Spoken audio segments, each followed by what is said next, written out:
Matthew and I were at the gym working out together, and I was spotting him over the bench, and his hair fell out of his eyes, and I noticed that his eyes were yellow. So that was the first sign there was something wrong, and that was in February 2009.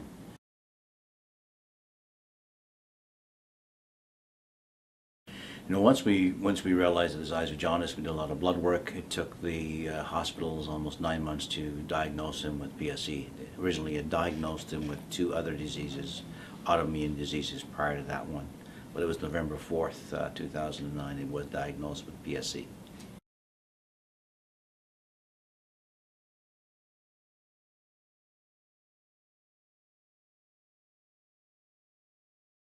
Your kids are the most important things in your life, and you know, hearing that his life is at stake, you always you need to do what you got to do, and it's like taking the bullet if you have to. And there was no other thought in my mind. It may be selfish. I wanted to be the one to be on the table, to do what I had to do to help him.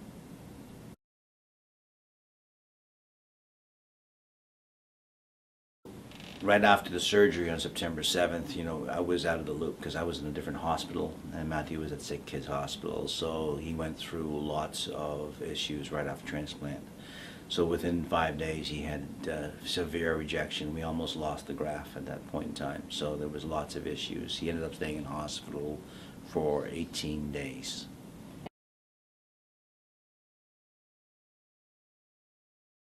Matthew enjoyed a year and a half of great life. He chased his dreams, and he came back from his first trip away to China, and about a month after he started university, he became ill again, and then things started heading downhill. So, you know, so it was 2012, late 2012, when we knew that he needed another transplant.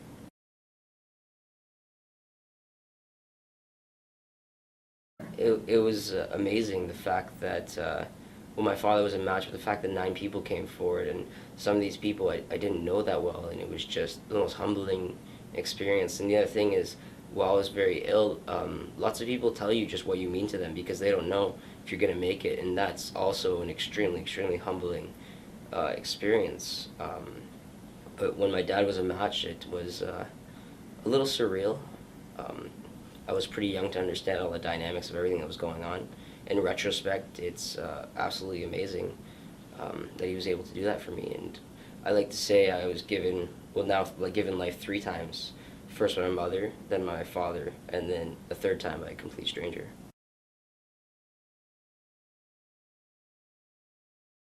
With better research, perhaps Matthew might not have needed a second transplant. You know, as a parent, having him to face his mortality for a second time, it's a pretty scary thought. So, but I know that he is here today based on the money that's been given and the research has been done today that has enabled him to be sitting beside me here today.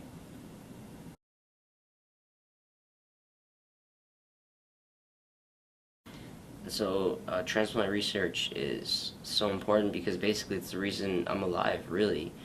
And you know, it's great. It gave me some extra time on my life, but ultimately the medications I'm taking are also poisoning me.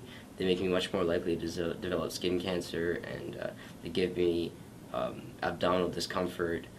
Um, it would be great to not have to take them because basically my baseline of where I'm at my best isn't really my best because I have to be swallowing these poisons every 12 hours to be alive, and the research to not take those pills would save more lives. And the fact that I'm here today isn't just all medical. It's I had to fight. I had to never give up hope. And if someone doesn't have that in them, they might have to pass away. And with further research, shorter wait times, maybe they wouldn't.